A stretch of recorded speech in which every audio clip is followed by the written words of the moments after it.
So I'm here joined by... Nicola Martin. How are you today, Nicola? Very well, thank you very much. I keep forgetting I've got the microphone. So used to everyone having their own mic. And you are from? I'm from Australian Seabird Rescue. Now, we've just had a look at all your little rescue snakes in there. Yeah. Didn't see too many seabirds. That's a bit misleading, that name, isn't it? It is a bit, yeah. But ASR, of course, does rescue a few things. Can you tell us a bit about what they do? Yeah, Australian Seabird Rescue doesn't just do seabirds, they do marine reptiles.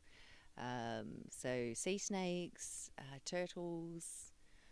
I'm probably missing something. Yeah, so it's... And all the various birds, of course. Yes, yeah, a lot of pelicans, yeah, darter birds. Seagulls? Seagulls.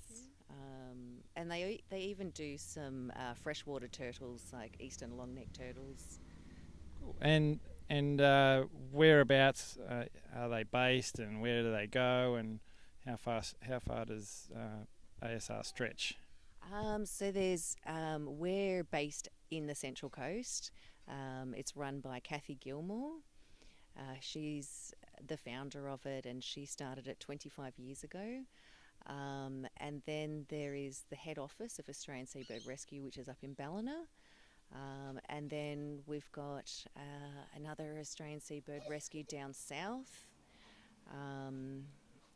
And I'm probably missing some more. That's okay. So, I mean, there's a good spread, though, obviously, up and down the coast. Yeah. So when you look after the sea snake side of it in particular, Yeah. so how does somebody get in touch with you? Like, how do you get hold of the snakes? What's the sort of flow in terms of you get a call from somebody? Yeah, we're trying to get it out to members of the public to that if they do see a sea snake that's beached, to give Australian Seabird Rescue a call. We're the only licensed rehabilitators, but other wildlife organisations are allowed to do rescues of sea snakes. So you could call Wires, and they could send out a call out for a rescuer, and then they get transferred to Australian Seabird Rescue for rehabilitation.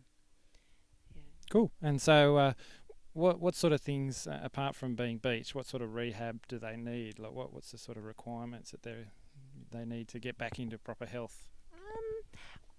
There's a lot of different issues that are going on with sea snakes. I think a lot of speculation revolves around them being dehydrated and pushed in on shore by strong currents, and that's certainly very true.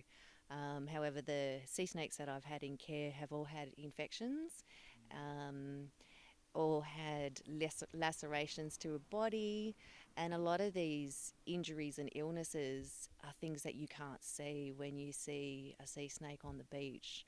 A couple of rescues I've done, I've looked at the sea snake and thought, you look fantastic, and I can totally see why people chuck them back in the water. But it has been a case of where I've got them home and done an in-water assessment and an out-of-water assessment and thought, got it. That's the problem, and it could be an infection inside the mouth. It could be, I've had quite a few with eye infections. One that had Hydrophis elegans that had a variety of lacerations all through its body, which had turned quite septic. I'm just trying to remember. So it is a good idea then, even if just from visually inspecting, like particularly if you're not a snake specialist, I guess, just to say, well, instead of just shooing it back into the water, maybe give you guys a call, and so that you can, and just make sure that they haven't sort of got themselves onto the beach because they're just not well in the first place or something like that. Yeah, definitely with the yellow belly sea snakes, if they're on the beach, there's something wrong. Those snakes typically live way out in the ocean, and when you see them on the beach, there is something wrong with them. And the process would be to not touch them. If it's a really hot sunny day, maybe contact the lifeguard and see if he can put one of those big Malibu surfboards in the line of the sun. Just to get a bit of shade. And and even sort of sprinkling a little bit of fresh water on them.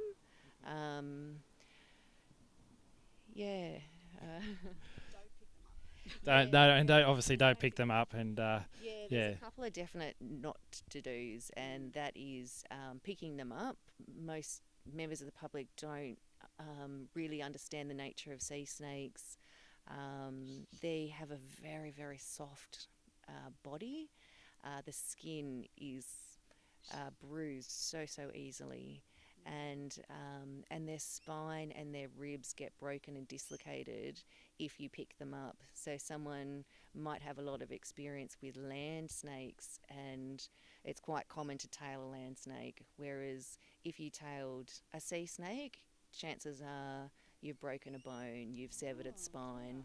Okay, so just, in other words, just best not to touch them with anything at all. Just make sure that they're, I guess, out of the sun if it is a hot day. So once you get hold of them, then what's an average time frame that you might have them in rehab for? Is it sort of vary quite wildly, or? Yeah, it's varied. I've had one case where a sea snake was really badly dehydrated and emaciated, and really only required hydration and a bit of rest and recuperation, and then it's pretty much straight back out. Whereas other snakes who I've had two now that have required surgery, and the time in care is a lot longer because of that. The recovery time takes quite a while. Being reptiles and being ectothermic, their healing takes a lot longer than, say, a normal animal or normal wildlife. So I think time in care is very varied depending on what the problem is. And you keep them here at your house and in your rehab. rehab, and you've got a dedicated area here, which is very nice.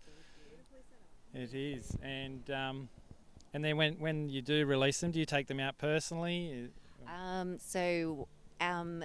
Wednesday, we've my exotic vet, Dr. Jonathan Howard, has been in touch with a number of specialists who all discuss the ocean temperatures, the currents, the weather, the location of where the sea snakes, these are yellow bellies that are being released, and there's 4 of them, where it would be best to release them. So that's kind of out of my hands.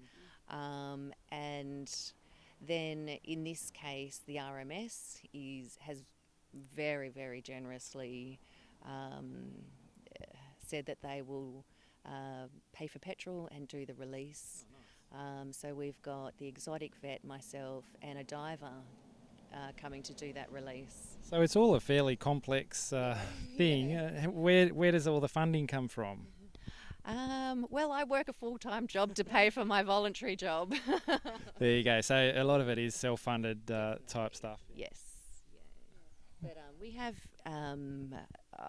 we've got amazing members of the community here in Copacabana, and a couple of amazing kids have gone fishing and caught food for the sea snakes to eat.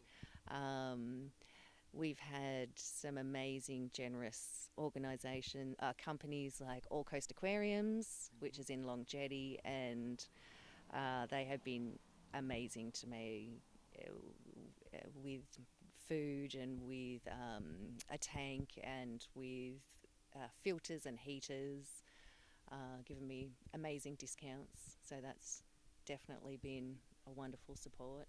Well, that's good. All right. Well, have you got any more questions, Kay? Where do they go to be able to sponsor you guys, or can they donate? That would be amazing. So if anyone would like to donate, whether it's money or whether it's enclosures, we are really, really desperately in need of a circular or a couple of round aquariums, quite a good size would be amazing. So if you do feel like donating, please get in touch with Australian Seabird Rescue Central Coast. Give Kathy Gilmore a call. And you've got a 24-hour hotline as well Yeah. for people who do find pelicans, Yes. seagulls. So you just ring the 24-hour hotline. Yeah, Yeah. 24 And hours. website, Yeah. Facebook. So we'll put all the links and numbers up on the blog for everybody to have a look at. Yes, we'll do a blog. Just so we can just direct everybody to you and Thank you. and help out with all of these marine animals. Yep. Well, it is important, isn't it, to look after everything and the whole environment. It's sea, the land, everything. So everybody has to do their little part, Yes. and we all need to help each other, I suppose. That's it. Yeah. So thank you for your time today. Thank We you really very appreciate you showing us around your wonderful rehab centre here. It's been more than eye-opening, but no, thanks again for your time. I think we need a rehab centre like Ballina's got though. Oh, that would be magnificent. Yeah. Just a one place where you all go to look after the animals. Yes, we definitely need a location where we can put in huge turtle tanks.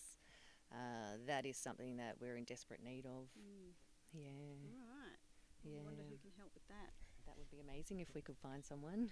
Turtle tanks, let's go. All right. Let's see what we can do. Yeah. All right, well, thanks again.